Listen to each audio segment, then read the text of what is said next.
Hello, everyone, and thanks for joining us for The Art of the Ask, designing fundable projects and writing powerful grant narratives for nonprofits.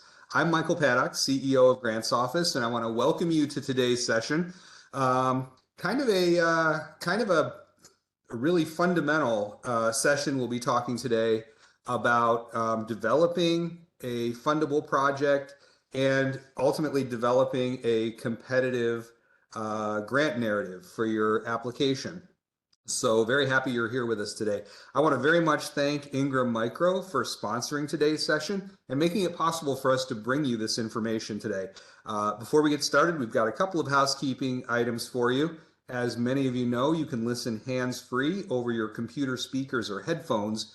There's no need to dial in, but if you do become disconnected, you can go to the audio and video menu at the top of your screen. If you don't see it, look for the show menu bar button there. Go to the audio video menu at the top of your screen to find alternative ways to connect to the audio portion of today's session. Also, today's session is being recorded, and the replay will be available at ostensibly the same place where you registered for today's session. Kate has already sent a note through the chat stating that the session is being recorded and the replay will be available for download by the close of business today.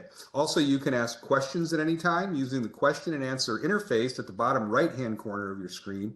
If you don't see the question and answer interface, click on the little three dots at the bottom right corner of your screen to find the Q&A interface there. And feel free to send in as many questions as you'd like, and we'll get to as many as we can before the end of the hour. Okay, what are we going to be talking about today? We have a great presentation from ThinkStack IT discussing cybersecurity and cloud solutions there. Then we'll jump right in with developing a grant-ready project, talk about selecting grants strategically, and then a very exciting real-time activity for us all, writing a proposal in real time. Very much looking forward to that. And then we'll hear about Ingram Micro grant services as well before we get to your questions. And I'm joined by a great group of panelists today. We've got Sean Flaherty, Vice President of Business Development for ThinkStack, Emily Nolan, Senior Program Manager for Grants at Ingram Micro, Sandy Trowbridge, Grants Development Associate here at Grants Office, and Amber Walker, also a Grants Development Associate here at Grants Office. So in other words, everyone you need to capture all the things you've come to hear today. All right, so with that, I'm going to turn it over to Sean Flaherty to get us started, talking to us a little bit about ThinkStack and what they have to offer and some exciting announcements that they have as well. Sean? Thanks, Michael. And thanks to everyone out there for joining today. I'll try to keep my portion brief. I know you're here to learn about funding opportunities. The purpose for my presence is to offer up our team at ThinkStack as a resource for you if you're ever looking for a trusted partner that specializes in serving nonprofits with their technology efforts. So a little bit about me before we get in. Why am I here today? I'm from Baltimore, Maryland. And for those of y'all that are familiar, every city has its problems. We probably have more than most. And when I moved back after business school, I realized very quickly that the disparity of wealth was something that just didn't sit right with me. So I went to work for a nonprofit called Living Classrooms Foundation here in Baltimore, and I was there for a little over 6 years. What I saw firsthand was that the impact a focused organization can have on not only the community, but the individuals that it serves is incredible. And so I want to start just by thanking all of you for the hard and important work that you're doing to serve your members and your cities and your organizations. You're making the world a better place. And ThinkStack is a mission-driven IT company, and our mission is to support mission-driven organizations like you. We've been around for a while, as you can see. Our team has been steadily growing over the years. We entered into a strategic partnership with another managed service provider called Network Coverage at the end of last year. So we now have over 350 people on staff. And these are empathetic technology experts that are familiar with the challenges that your organizations are facing as nonprofits. both from a budget perspective, but also from a technology and staffing perspective. There's a whole lot of insights that we can share based on our experiences, and we're here to help you. So if you take nothing else away from what I share today, it's that our team is ready and willing to be a trusted resource, even if you're just looking for a sounding board to kick ideas around with. At the end of the day, what we would love to do is find a way to help you bring your projects to life, to realize that through implementation, configuration, and ultimately ongoing management if you need it. Um, but we're also a resource as you plan for your grant applications. If you need support in that regard, there are probably ways we can help. The map speaks for itself, but the point of that visual is simply that we're all over the country, both from a team perspective and also our clients. And um, so don't feel constrained based on your location. We serve folks all over the United States. I'm going to put a link into the chat here. I'm not going to belabor this point, but I want you to see the type of things that we are actively trying to do to be a good resource, to walk it like we talk it, if you will. Um, we put together this, it's a grand opportunity for a grant for credit unions and nonprofits. It is in partnership with AWS, so it's $100,000.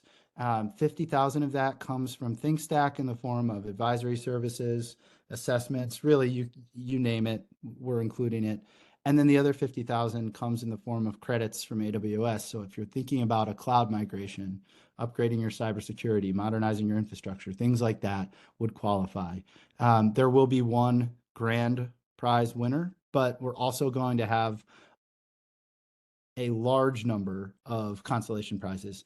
And what I found in my personal experience and in my time at ThinkStack is that big technology changes within nonprofit organizations are most successful when we take measured steps together, right? There's no point in rushing something. It's all about making sure that the path that you've laid out for your technology is married to your growth goals and is self-aware in that these changes should be making the lives of your team easier. They should be making you sleep better at night. And ultimately, they should ensure that member data that you have is safer than it's ever been before. And you can't do that overnight, and you shouldn't do it overnight. So I say all of that just to mention that our approach is one where we lean on our experience to help nonprofit organizations create alignment between the board, the C-suite, and the IT team so that you're marching together, rowing in the same direction for the same reasons. And that type of alignment creates strong communication pathways and ultimately an end state that is hopefully exceeding your expectations with the ways that you're serving your members and your communities. So I put the link in the chat there, and I'd encourage you all to take a look, apply. I will tell you, it says it right there in the why apply section, but we've made this as easy as it can be. It's 2 to 5 minutes at most for you to throw your hat in the ring. And worst case scenario is you're going to get connected with our team as a resource, even if you don't win. And odds are we can find a way to be helpful. Beyond that, or other grant opportunities that you may be pursuing, I wanted you to have a sense of how we help nonprofits. At our root and core, we're a managed IT services company, right? So in some cases, we are the IT team for a nonprofit. In others, we provide more of a co-managed approach where we complement the internal IT team. We specialize in cybersecurity. We provide advisory services for things like long-term strategic IT planning and even organizational planning. As you factor in your future growth goals, technology plans need to be aligned, right? And we can really provide a lot of value there. I mentioned that, cloud earlier. We are cloud agnostic, so it's important to note, yes, we partnered with AWS on our grant, but we are, in addition to being the 2-time Global Nonprofit Partner of the Year award winner with AWS, we're also a Microsoft CSP and a Gold partner. So we have a full Azure team available for those types of efforts as well. And then depending on which lane you're in, compliance may or may not be a major concern for you. Ultimately, it's usually paired with cybersecurity, and we've got a lot of different ways that we can help there. Lastly, everyone's talking a lot about AI these days. Sure, we can help you design solutions. You're probably already using it in some shape or form. And so when you think about the guardrails that you might want to put in place from a policy and procedure standpoint, we have a lot of advice we can provide there. But beyond that, if you're looking into things like generative AI and automation to streamline your business and the way that you're serving your members, we can help there too. This is high level, right? We're going to help make sure that your member data is secure. We're going to help you modernize your tech stack. We can provide 24/7 support. And ultimately, right, is our mission to make sure that we're supporting your missions and you can focus on the important stuff, serving your members, serving your communities, not worrying about your IT. So that's why we're here today. Here's a little bit more about how we help from an infrastructure perspective as it relates to cloud. Again, I can't say this enough. Some of you may be more advanced in terms of your cloud conversations, and you might already have a plan. And if that's the case, amazing. Let's work together and we can help you supercharge it. We can unlock credits to offset costs. We can help you with grants. If you're earlier in that planning process, we can help you lay a foundation and build alignment. This slide just talks about sort of how we start that process and how we've intentionally phased it so that these types of efforts, regardless of if it's cloud, cybersecurity, managed IT, whatever it is, they should never be disruptive to your operations. They should only enhance it. And having a partner that understands the nonprofit space and understands technology deeply will help you to kind of avoid those pitfalls and just take full advantage of the potential. Again, more information here. These slides will get sent out, but really just about our cloud solutions and some of the ways that we help. And a lot of folks lately have been concerned about things like disaster recovery and backup. Business continuity is obviously always on all of our minds, and that comes through the lens of natural disasters, but also cyber attacks. Unfortunately, we've seen a major uptick in nonprofit organizations being targeted by bad actors, and I'd be remiss not to tell you that some of the folks we have on our team have varied and extremely impressive backgrounds. Our VP of Cybersecurity and Risk served 20 years active duty in the Air Force, finished out her career as CISO for U.S. Cyber Command for the Air Force, and now she serves our nonprofit clients in that capacity, bringing that kind of battle-tested perspective of offensive and defensive cyber operations against the bad actors that are now, turning their attention to nonprofits, which is awful, but it's just the harsh reality of where we are. We have the resources to help you navigate that, and the solutions that we can offer up at price points that are, built around the constraints we understand exist in the nonprofit world to make those a reality for you and to keep your members safe. In these slides, I highlighted a couple of different client stories and how we help them transform. Celerity Credit Union specifically, they wanted to account for a large amount of growth in their membership and also a more flexible environment so that they could innovate. So we helped to get them into the cloud. We focused on security, ultimately migrated them and provided ongoing management. So now they're fully redundant in the cloud. They have their disaster recovery set up, and we're there to be helpful every step along the way.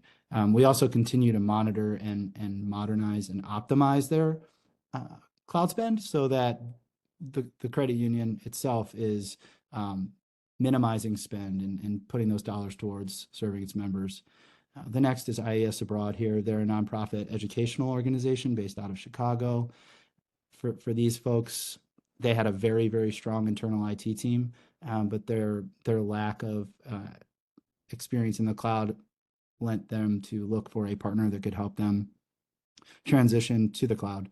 And so we started with an assessment, right? Baseline. Let's understand your environment, but more importantly, let's understand your people, your team, your strengths, and where you're looking to fill gaps. Our motto is people before technology. So before we make any recommendations, we want to familiarize ourselves with the mission of the organization, the dynamics of the internal team, and then build a plan around the people that make sure the technology is serving them and not the other way around. Ultimately, we've built a really tight relationship with IES abroad, and they're fully in the cloud now and starting to do some really neat things with it. And I'm happy to answer questions about that later on. So with that, we've got a bunch of different ways we can be helpful here. I'd encourage you to check out the grant, apply if you're interested. If there are any other technology related initiatives that you're planning on or even just kicking around with your teams and you need a trusted group to chat with and help you understand how to make it a reality, we're here to help. My contact information is there, and I really appreciate everyone's time. I'll end just by saying thank you again for the important work that you're doing to make this world a better place. I personally am very grateful, and our team at ThinkStack feels the same way. Thanks for having me today. Thanks very much, Sean. Great information. And if you're interested in the grant that Sean was talking about, that's administered through ThinkStack in partnership with AWS. Sean has put the contact information into the chat, so you can feel free to check it out there. Okay, so we're going to move on and pass the ball to Sandy Trowbridge and Amber Walker to talk to us about something that I think will be directly applicable for everyone on the call today. Developing a fundable project and then developing a competitive proposal. So let's start with Sandy. Thank you, Michael. So when getting started on your grant seeking journey, it's tempting to want to go ahead and submit applications to every open grant, thinking that this will improve your chances of award. But what we have found in practice is the grant seeking process is most effective when prioritizing the development of a grant ready project, even before identifying a specific grant opportunity to pursue. This approach just enables you to be more strategic in your grant seeking efforts and not waste time applying to grant opportunities that are not a good fit. This first section is just going to cover everything that we want to be thinking about when developing a grant ready project, detailing 5 actionable steps that we can take to ensure that the project we're considering undertaking will ultimately be grant fundable. Then I'll spend some time highlighting how we can find and select specific best fit grants to apply to before then passing it over to Amber to put everything that I've covered into practice as she applies these concepts to development of an example grant application. So when working to develop a grant ready project, we recommend starting first with crafting your needs statement. The goal of a needs statement is to confirm that a very real and urgent need exists that, should you be awarded funding, your proposed project will help meet. And being able to clearly demonstrate this need greatly improves the likelihood of mission-driven grant funders wanting to buy into your proposed solution. And it's not enough to just strike an emotional chord in your needs statement. You also need to back up what you're saying with data. We find that funders really want to see detailed facts in addition to stories. This data will lessen the likelihood of funders questioning the urgency of the issues that you're aiming to address and just improve the likelihood of getting your project funded. So consider utilizing tools such as the United States Census Bureau, which presents information on things like total population, employment rate, median household income across different regions. Think also about any surveys or articles or reports that you can directly cite in your needs statement to just further paint a compelling picture of your need. And be sure to only include data that's relevant and contextualized. Sometimes I review needs statements that are jam-packed with data, but some of which is not relevant to the specific need in question. Just make sure that all data included is being used in direct service of your story. You really just want funders to understand why they should fund your project over other applicants and what makes your need particularly unique and urgent. And if you find this step to be difficult, then it's definitely worth reconsidering your project approach, as a specific data-driven community need should really serve as the foundation of your broader projects. So to aid in crafting your needs statement, ask yourself some questions, the questions that you see on the screen here. What gap do you have in fulfilling your mission-driven goals currently? What data do you have that can help illustrate this need? What are you going to do to meet this need? And who is currently impacted by the need and who will benefit from the solution? Jotting down answers to these questions at this stage will just give you confidence that the project that you're about to build out is one that mission-driven grant funders will be interested in supporting. Having demonstrated the need for your project through drafting a comprehensive needs statement, it's now time to think through how you plan to carry out your project. This is an opportunity to move from a high-level idea to a more realistic and actionable project plan. This information can all be compiled in a standard project Gantt chart, like the simplified version you see on the screen here, or simply be discussed in narrative form, really whatever's most helpful to you and your team at this stage of the process. The goal is really just to take that broader concept and think through how you can make it actionable. Many grant applications I review don't go quite far enough in detailing what they actually plan to do with the funding if awarded. Funders want to know that you have just thoroughly thought things through, which ultimately gives them confidence that their funds will be put to good use. So in the project development stage, I always recommend that teams take the time to detail the specific actions that they plan to take, who will be doing that action, within what time frame, and with what output. It just enables you to kind of dive in deep and confirm that your project's realistic and actionable. So this planning process also necessitates consideration of who will be on the project team, both internally and externally. So you want to think through who will best support the success of your project and get them looped in early on. Next, it's helpful to formally document your project goals. When drafting your goals, it's important to ensure that each adheres to the SMART goal setting approach, which, as you see on this slide, stands for specific, measurable, actionable, realistic, and time-bound. This is really one of the most important tools for planning a successful grant project. Grant funders love a good SMART goal because it shows that you have a well thought out and actionable plan in place to address your specific project need within a specific time frame. So for smaller projects, we always recommend drafting 1 to 2 goals, and for larger projects, 3 or more. But regardless of the size of your project, each goal should connect back to a project activity, and every activity should connect back to a goal, just so there's that clear alignment between what you want to achieve and what you'll be doing to achieve it.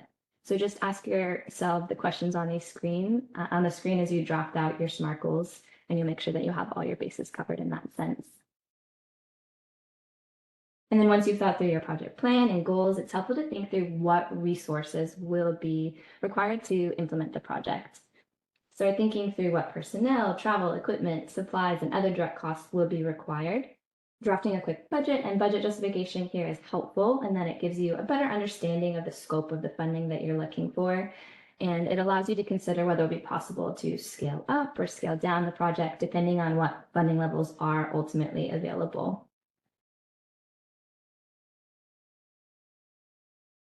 Just continue thinking through the various project components and drill further in on the who, what, where, when, why, and how of your project. We've talked about a lot of these individual components, and now it's time to combine it all into the complete story of your project, ensuring alignment between each piece. The reality is that funders may not be aware of the unique challenges that your organization faces. So taking the time to draft a compelling story about your identified need and the resulting project that you wish to support will go a long way in building understanding between you and the funder. And taking a step now, even before you identify a specific grant, just puts you a few steps ahead when it comes time to draft your proposal narrative, which is really helpful because a lot of grant opportunities arise with short application windows. In addition, it just allows you to have your elevator pitch if you do have opportunity to speak with the funder or partner even before application. So approach this as like a brainstorming exercise. Ask yourself the questions you see on the screen here, and kind of build out your project in narrative form. And it gives you a chance to bring together all of the work that you've already done in drafting your needs statement, outlining your project plan, documenting your project goals, and confirming your required resources, just ensuring alignment between each of those project areas. So now that we have an understanding of how to go about developing a grant-ready project, let's just consider a few best practices for what comes next, finding and selecting grants strategically. So when first considering our options for grant funding, it is helpful to understand where this funding comes from. As you see on this slide here, grants really come from 3 major sources: federal, state, and foundation. There are distinct advantages and disadvantages to each, which are helpful to understand when determining which source makes the most sense for you based on your proposed project and timeline. So federal grants are generally the largest. Since applicants across the nation can apply, they can be pretty competitive and their proposal requirements can be lengthy and time-consuming. But because of the abundance of opportunities and the substantial amount of grant money available through them, it does make them an appealing option. State grants operate in many ways similar to federal grants. The average award size is a bit smaller compared to federal grants, but oftentimes states are a bit easier to communicate with. They have a smaller competition pool because they're just limited to the state, so that makes them an attractive option as well. And then foundation grants are provided by private, corporate, or community foundations and are typically smaller than federal or state grants, have a high focus on supporting community-based projects. The application load for foundations tends to be the lightest in terms of complexity and time, with a quicker decision and funding timeline as well. And for your local foundations, you also have a much smaller competition pool, sometimes limited to a specific county or even neighborhood, which is attractive as well. On the screen, you'll see some examples of where to source grants across the federal, state, and private funding spheres. There are 26 federal grant-making agencies in all. Many of these federal agencies also have state-level counterparts. Then, of course, we have foundations, which number into the many thousands of options. Grants.gov is going to be your one-stop shop for federal grants. Through grants.gov, you can search for grants across all 26 federal funding agencies. You can also look for grants directly on agency websites, be that a federal agency website like the National Science Foundation or a state agency website like the New Jersey Department of Education. If the agency offers grants, the website will have a section dedicated to grants where you can search out opportunities, find points of contact, and look at past awardees. And then with regards to sourcing foundations, Foundation Center is a great choice. You may be able to access it for free through a local library. Otherwise, you'll have to pay for a license, but it's a database where you can search for over 100,000 foundations and tax forms. And while it doesn't sound terribly exciting, tax forms are an important resource when looking for foundations because a lot of foundations don't maintain a website. So these forms, known as Form 990s, just give you insight into what type of organizations the funders previously funded, how they prefer to be contacted, and are just a tool to be used to see if they would be a good fit foundation or not. You can also search 990s directly on the IRS website, search board members on GuideStar if you want to see if you have existing relationships with the foundation funders. And then, of course, Google. Google is your friend if you're not sure where to start. One quick tip is just to make sure you sign up for email listservs for relevant agencies so that you're notified when new grant opportunities open up for application. When we look at all of the grants from the federal, state, and private levels, you'll find two different kinds of grants sort of float their way to the top in terms of tech. Although there are technology-focused grants, the majority are what we call technology-friendly grants, meaning that technology is an allowable expense as long as it's part of a larger comprehensive project. So, for example, say the funder's looking to enhance public health and you're a local nonprofit looking to fund a cloud-based referral platform. This is a teaser to Amber's section ahead. Really finding a way to highlight how this technology will result in social benefits, such as community members being able to access services when they're needed most. Just really working to clearly connect the dots between the funder's mission and your needs, emphasizing the overall social benefits of your project throughout, versus focusing solely on the specific tech that you're looking to procure. So now that we understand how certain types of grants support tech solutions, how can we really determine if a specific grant of interest is indeed technology friendly? You want to give the application guidance a thorough read, but when considering the tech question in particular, you can just flip right to the budget section where it typically explicitly states the allowable and unallowable costs. For guidance that's less explicit, you can also look at the program's funding priorities.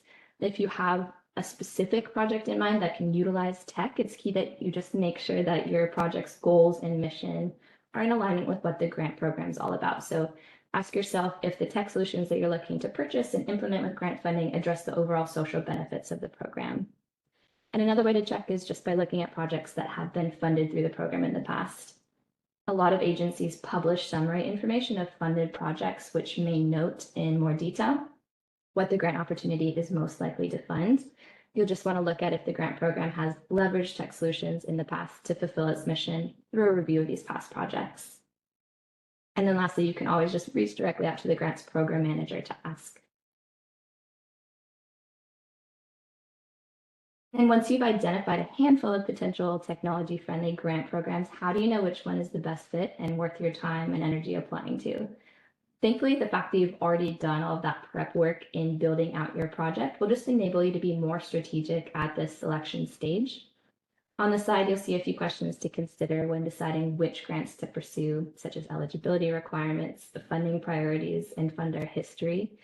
I won't read through each question individually, but we'll highlight just a few examples. So think through, have key team members read the application guidance and confirmed your organization is eligible? Does the opportunity align with your mission, as well as your project's specific needs and goals? If awarded, do you have the expertise to implement the requirements in the application guidance? Just thinking through questions like these before you commit time and resources to the grant seeking effort will give you confidence in proceeding or make it clear that there might be better fit opportunities out there.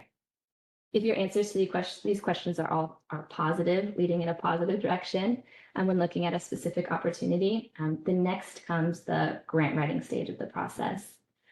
So I'm going to hand things over to Amber now to walk us through writing a grant proposal in real time so that we can get a better sense of key proposal elements and other best practices to be keeping in mind. Amber, over to you.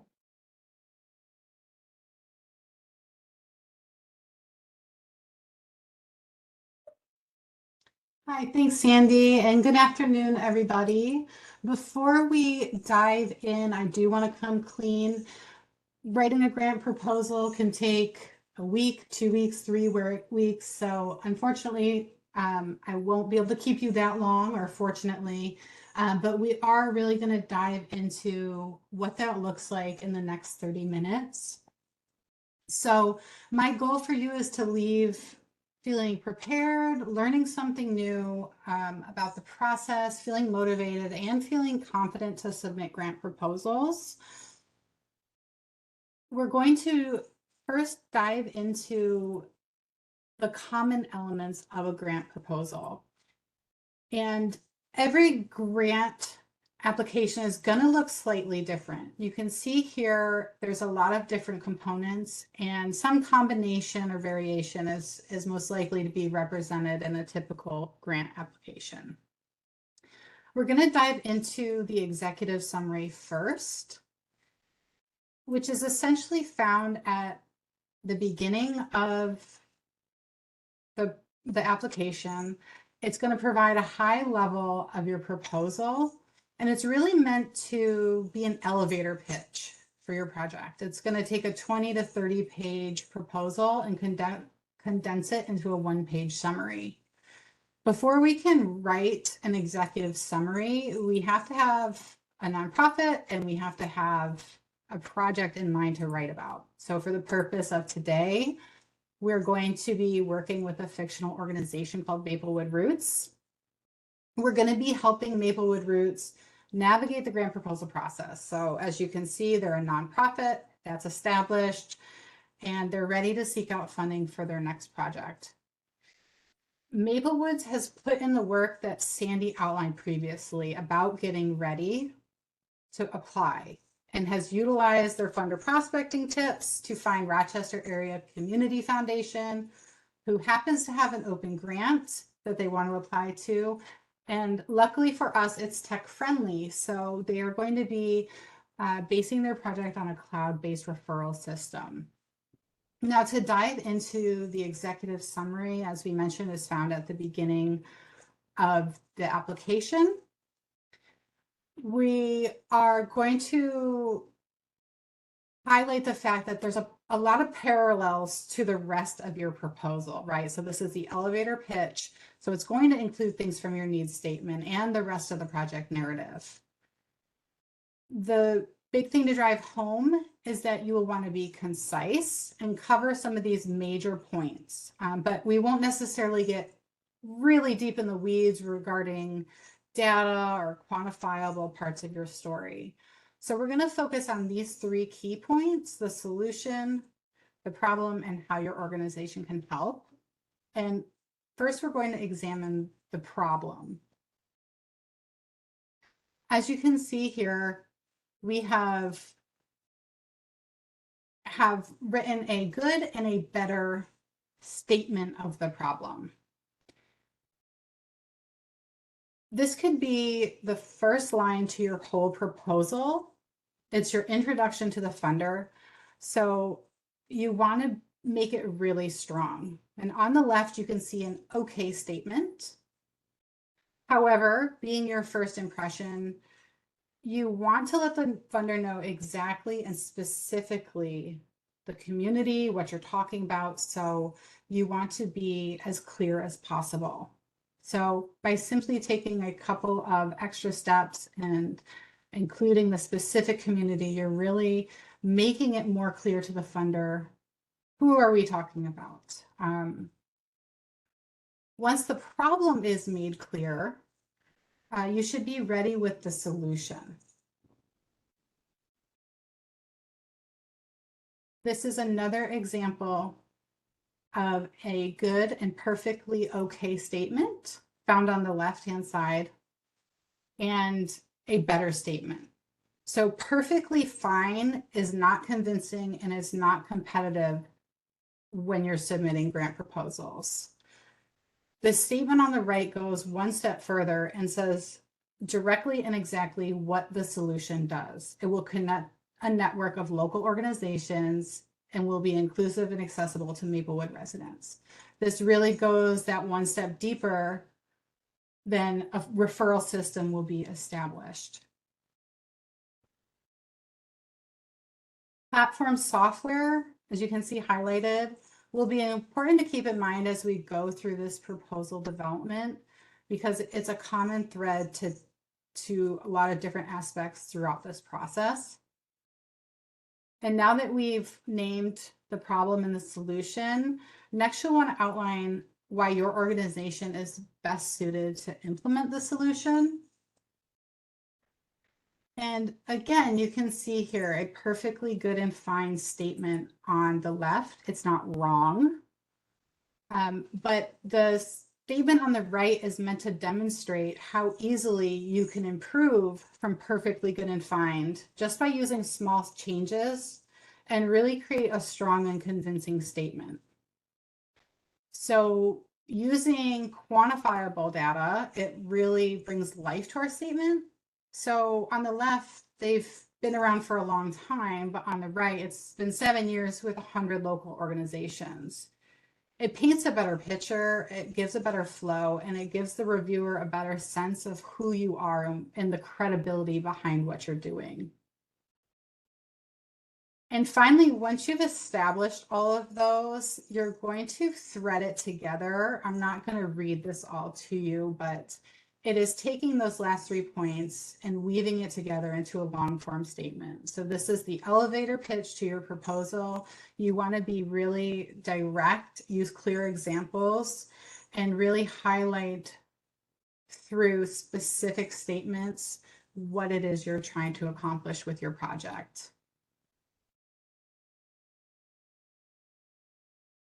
Once we have completed the executive summary, we're going to examine the needs statement. The needs statement is the section that kind of gets to the heart of the initiative, but also the beneficiaries of the project. As Sandy covered, it's really going to relay the urgency of the need of the project, of your organization, through data and the story. It's okay to pull population data and information, and it's encouraged to pull information about the region and the community if it makes your case more compelling. So one of the first things I often recommend to grant writers as they're developing their needs statement is to get on the census website. This provides really in-depth analysis of your community, and you can find information that is going to be relevant and also complementary to your project. Things like education level, employment rates, household makeups. If you're serving a senior population, what percentage of the population is considered an older adult? So things that are going to be relevant and complementary are super important to pull from this website. Once you begin pulling this information out, you're going to want to be able to convey it to the reviewer. when you're thinking about presenting these needs, you'll want to not only sprinkle in how your organization fits into this picture, as you can see in the economic slide, where we throw in a dire need for increasing services like those provided by Maplewood Roots. But you're also going to want to contextualize as well. So you can look at economics or housing as an example of that, where it doesn't really mean anything to say over 16% of residents in Monroe County are unemployed if you have no other contextualized information to put up against it. So compared to 7% statewide is far more representative of the big picture and shows that it's double the rate of the rest of the state and really drives home the need is really urgent in your area. Another way to contextualize it may be residents in Maplewood are experiencing rates of homelessness at 3 times the rest of the state. So if you're including a lot of data, you'll want to mix it up, but you'll want to keep contextualizing these data points so that the reviewer has a frame of reference. They may not be from your area. It might be a regional foundation. They may have no idea about your community.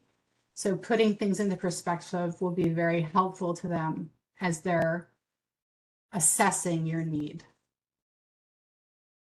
As we mentioned previously, you may want to expand past the census data. Hospitals and health systems sometimes will have community health needs assessments. Chamber of Commerce commonly will provide population data on their city or their area, sometimes community foundations. You might want to research and dig around a little bit on the internet, but just make sure that it's relevant to your project and from a reputable source. And once you have pulled all these data points together, then you're going to weave it into a narrative or a long form answer. So as you can see here, I am not going to read to you word for word this narrative answer, but you can see points from the slide above where we're talking about over 16% of residents compared to 7% statewide.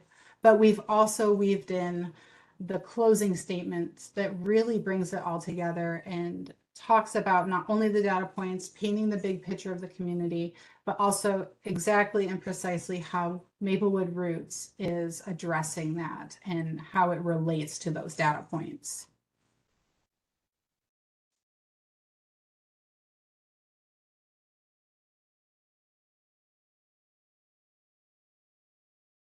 Once we have completed the needs statement, we're going to jump into the project narrative. This is going to look different for every grant you apply for, but it ultimately can be boiled down to what questions are the funders asking. This can include goals and outcomes and objectives, as well as longer form text-based questions like describe your project. They may have limitations on word counts or character counts. And the order of questions won't necessarily follow a particular template. So for today's application, we're going to be examining what the goals, outcome, and objective section will look like, in addition to some longer form application questions. When we're looking at the goals, outcomes, and objectives, this is really a callback to the information that you developed with your SMART goals. So when you're planning, it is really, really important to actually write out your goals as SMART, the SMART, measurable, actionable, realistic, and time bound. But that information in practice is often asked to be presented in a different format. I have not seen an application that says, tell me your SMART goal and list all those characteristics. In practice, it's looking a lot more like a goal, an objective, or an outcome. So for the next few slides, again, we're going to weave back into how we can strengthen our language by making minimal changes, and it really makes your statements stronger.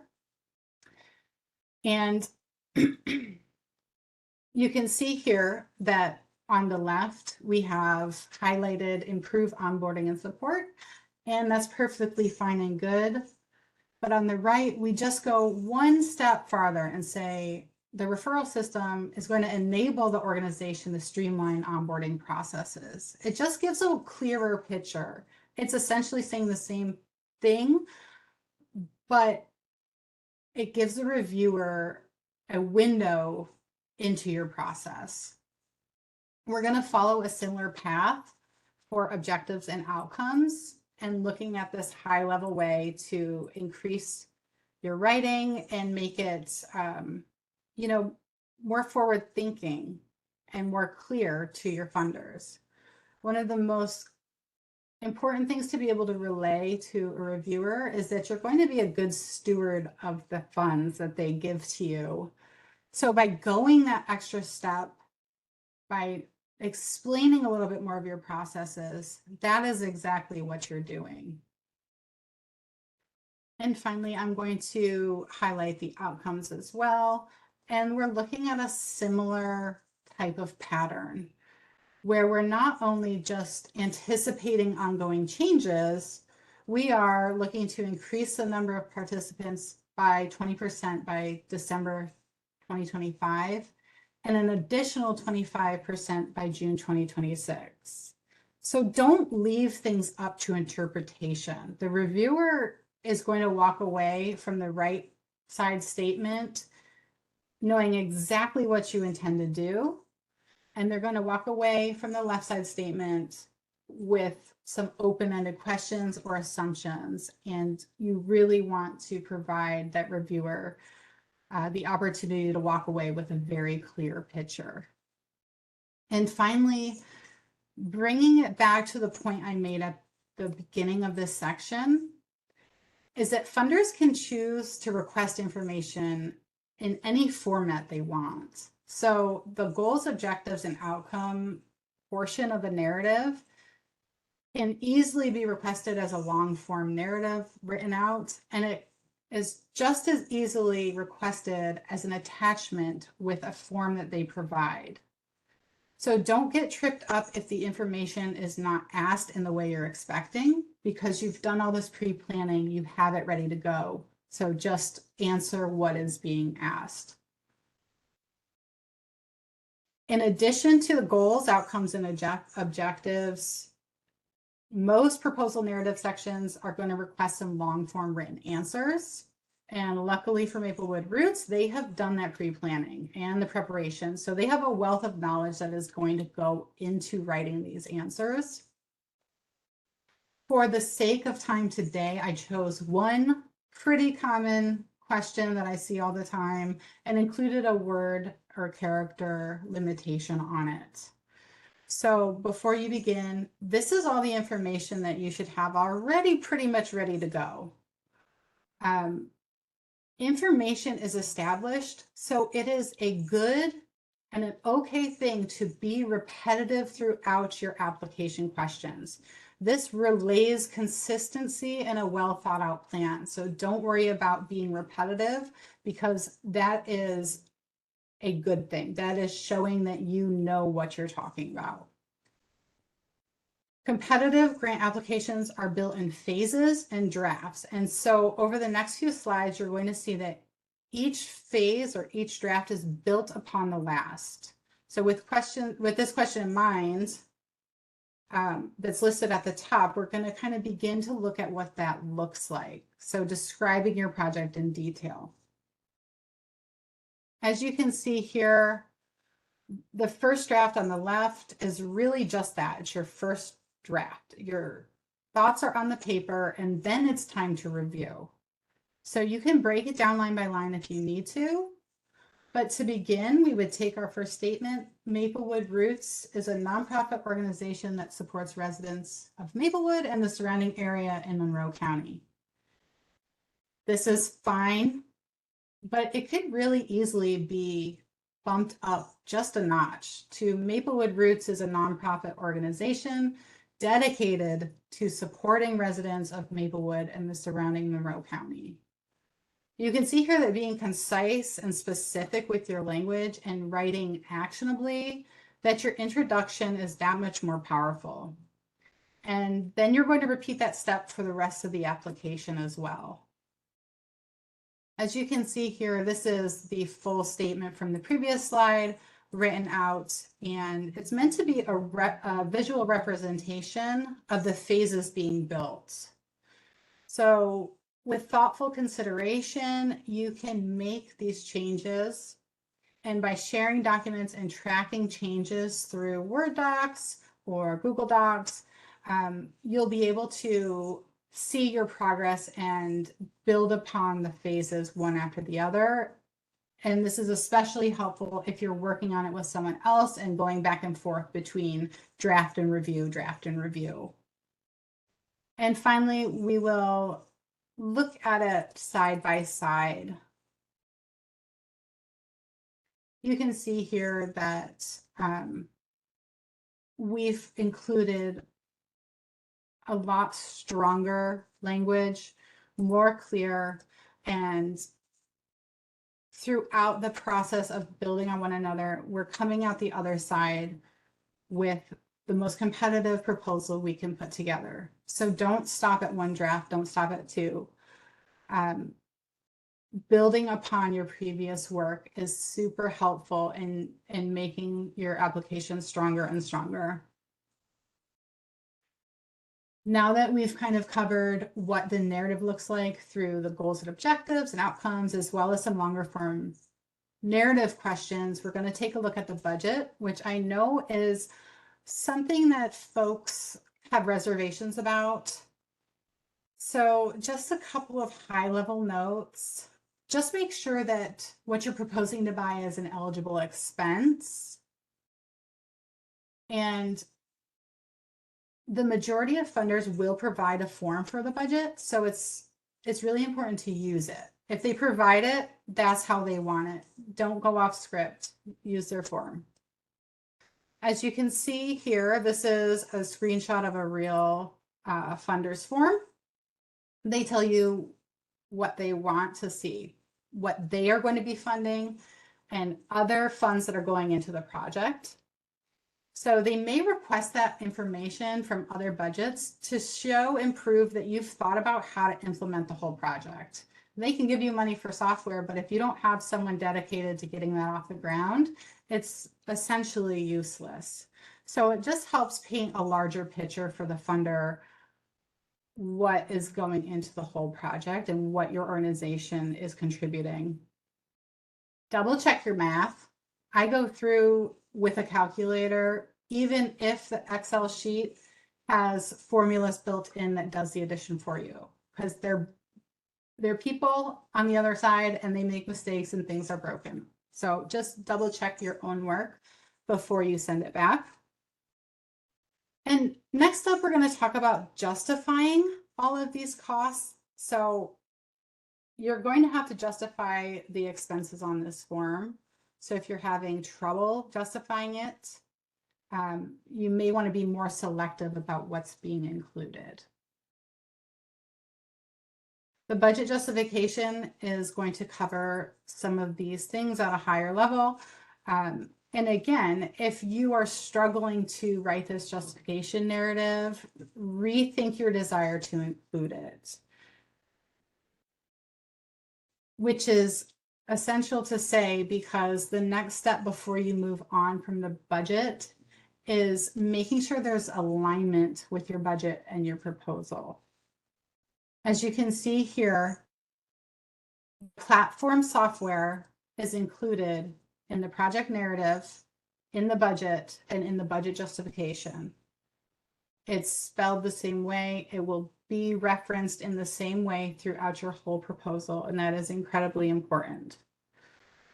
So before you move on, as you're checking your alignment, you'll want to ask, are all the activities accounted for in the narrative and the budget? Are all the costs clearly tied to the activities? Is language concise and consistent? and are all calculations right? So if it says 6,000 on the Excel sheet, it should say 6,000 in the budget justification. If it's mentioned in the project narrative, it should say that there too. Making sure that that is across the board is incredibly important for accuracy and credibility.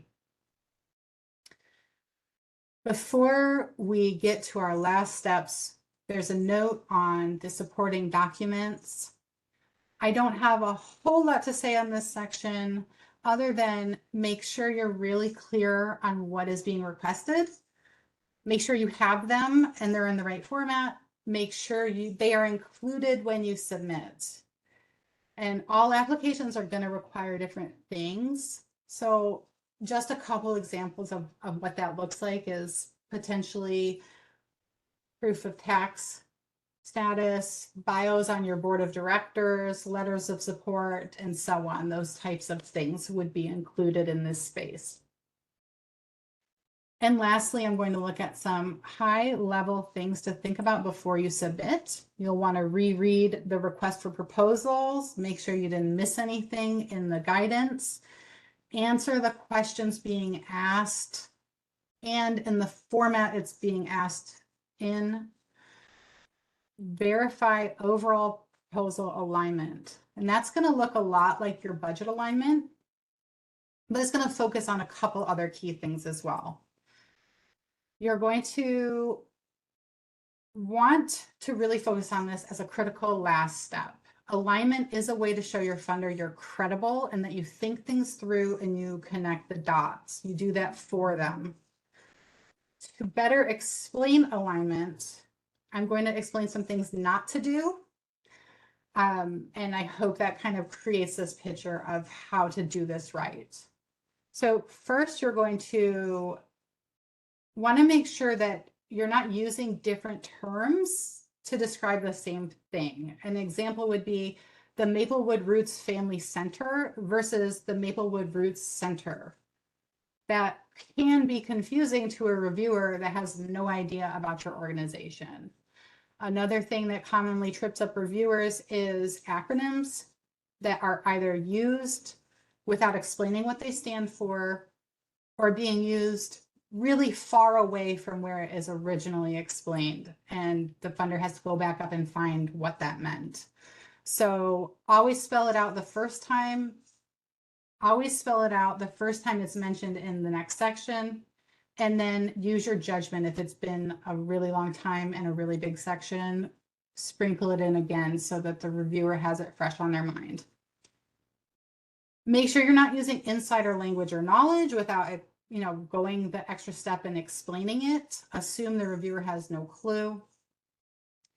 And finally, making sure that there's no missing details in one of the section. So if the narrative mentions a new program or service, but there's no cost associated with it or explained away in the budget, then that's a problem. And reversely, if things are on the budget and they're nowhere in the narrative, that is a problem. There needs to be consistency throughout these sections. Once the alignment check is done, you are almost ready to submit. You will want to have a colleague check your work, preferably someone who hasn't been immersed in the document for several weeks, and then you will be ready to submit on time. I know we are really winding down the hour, so I'm going to go ahead and pass it over to Emily to talk about Ingram Micro. Great, thanks so much. Thanks so much for joining us today. Real quick, I just wanted to let you all know that my name is Emily Nolan, and I'm the program manager for the grant program over at Ingram Micro. We provide free grant services to our partners and their customers. And that includes prospect research, grant writing itself, reviewing any proposal materials, and also reporting on grants awarded. My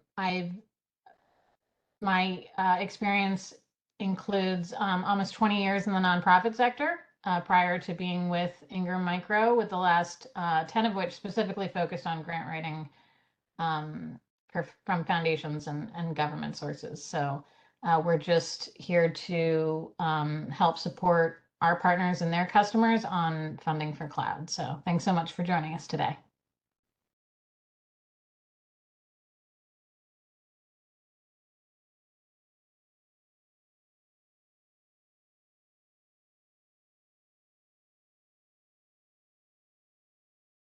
Michael, I think you are muted. Of course. Thanks, Kate. So we are at the top of the hour. So I've gone ahead and answered the questions that came in through the Q&A interface. One was relating to foundations and how best to approach foundations. And the other was relating to the use of AI, certainly a hot topic. Maybe we'll do a whole webcast on that at some point in the future.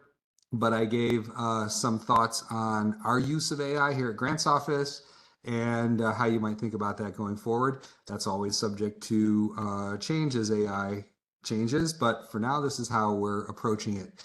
With that, I want to very much thank our sponsor, Ingram Micro, for sponsoring today's session and allowing us to bring this information to you. Big thanks to our presenters, Sean Flaherty, Emily Nolan, Sandy Trowbridge, and Amber Walker for sharing their knowledge and insights with us.